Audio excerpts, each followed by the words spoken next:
এই মুহূর্তে কি বাধার সম্মুখীন হচ্ছেন? এই মুহূর্তে আমি যে বাধাগুলোর সম্মুখীন হচ্ছে সেটা হচ্ছে ফেসবুকের যে রিচ, সেটা নিয়ে আমি খুব বেশি চিন্তিত। কারণ এখন আপনি ফেসবুক বুস্টিং যেটা করছেন সেটাতে আপনি পরিচিতি পাবেন, আপনি মার্কেট প্লেস পাবেন, কিন্তু আপনার সেলটা আনতে, টার্গেট যে সেল বা টার্গেট যে কাস্টমার, সেটা আনতে খুব বেশি কষ্টকর হয়ে যাচ্ছে। ফেসবুকের রিচ আমরা তো জানি যে সব সময় আপ ডাউন করে, তো এটা আমাদের জন্য একটা চ্যালেঞ্জিং ব্যাপার।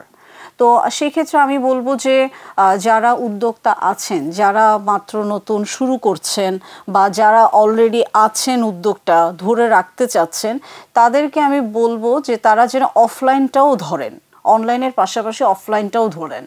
তো অনেকে বলতে পারে যে অফলাইন আমি কিভাবে ধরবো, আমার তো কোনো শোরুম নেই। আর হুট করে আপনি একটা উদ্যোগ শুরু করতে গেলে শোরুম দেওয়াটা মুখের কথা না। তো সেই ক্ষেত্রে আপনি মেলাগুলো ধরতে পারেন, সরকারি এবং বেসরকারি বিভিন্ন মেলা আছে, সেগুলো আপনারা ধরতে পারেন। এতে আপনারা কাস্টমার যেরকম পাবেন, কাছ থেকে কাস্টমারকে আপনার পণ্য সম্পর্কে ভালোভাবে আপনারা অ্যাডভার্টাইজমেন্ট করতে পারবেন, বুঝাতে পারবেন, ভালো খারাপ সবগুলো একদম ইমিডিয়েট যে রেসপন্সটা সেটা আপনারা পাবেন। তো সেখান থেকে আপনারা একটা ভালো মার্কেট প্লেস ধরার একটা পসিবিলিটি আছে। আর কি সুবিধা পেলে আপনি আরো এগিয়ে যেতে পারবেন বলে মনে করেন? অবশ্যই আমি তো আশা করব যে সরকারি পৃষ্ঠপোষকতাটা এখানে অনেক বেশি গুরুত্বপূর্ণ ভূমিকা পালন করে। আমরা যেরকম বাণিজ্য মেলার মতো বড় বড় বাণিজ্যিক মেলাগুলো আমাদের পক্ষে ধরাটা একটু কঠিন হয়ে যায়, সেই ক্ষেত্রে আপনার সবচেয়ে বড় যেই প্রবলেমটা ফেস করতে হয় সেটা হচ্ছে আর্থিক দিক থেকে, কারণ অনেক বড় একটা অ্যামাউন্ট লাগে।